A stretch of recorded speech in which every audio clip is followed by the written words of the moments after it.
The neat thing about the battery doctor is they give you a whole bunch of different screws and bolts.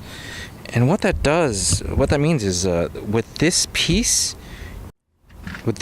you can either drill holes and attach it to, like just screw it into something and you can attach the battery doctor straight to a surface.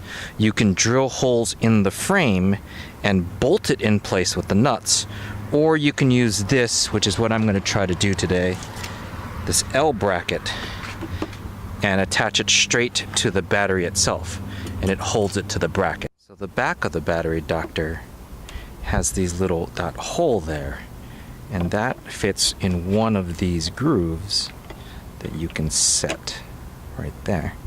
And then this screws in from the front, and we're ready to go. So I'll just screw that in right now. I don't actually like the way this thing jiggles, so I'm going to put some padding under there to make it more secure. I just took one of these little lock washers and placed it right on there, and that's going to put some pressure on this plate and push this metal plate down farther and make it more secure.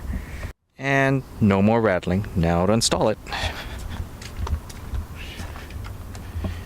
Slide it right underneath the battery. And there we go. That's firmly in place. That's not going to go anywhere. Okay, here's our package from Install Gear. I believe this is 3 feet of ground wire, 17 feet of red positive wire, and a 150 amp fuse.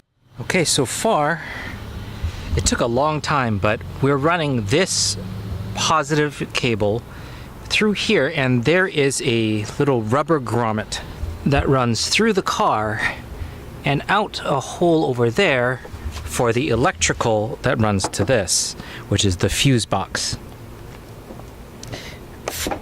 Which is the fuse box for the car.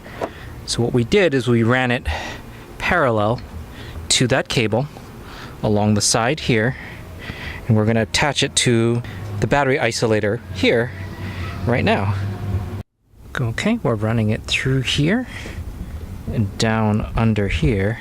For this panel, we're gonna put that on here, screw it back into place so that it just peeks out from there. And run it along here to the battery box.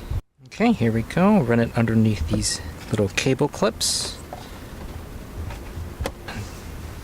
There we are. Peeks out here, and now for the rest of it. Not bad. Okay, I just secured the black wire, which is the ground wire, to the frame of the car, and I actually ran it underneath here, and this bolt for the seat belt is connected directly to the frame.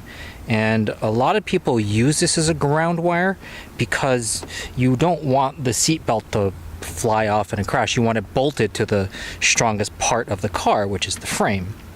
So it goes straight through to the metal. And what I did is I popped this off and put the black wire underneath here, and then bolted it all in, put this cover back on so none of the metal is exposed, and here we go. And then all we have to do now is run it to the second battery, and we are ready to go.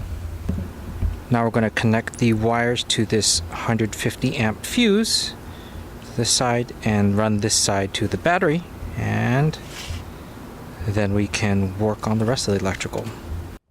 And it's supposed to go in between the wire and the battery, so this is to protect the battery from any kind of shorts that might happen. So we're going to install this Install Gear 150 amp fuse.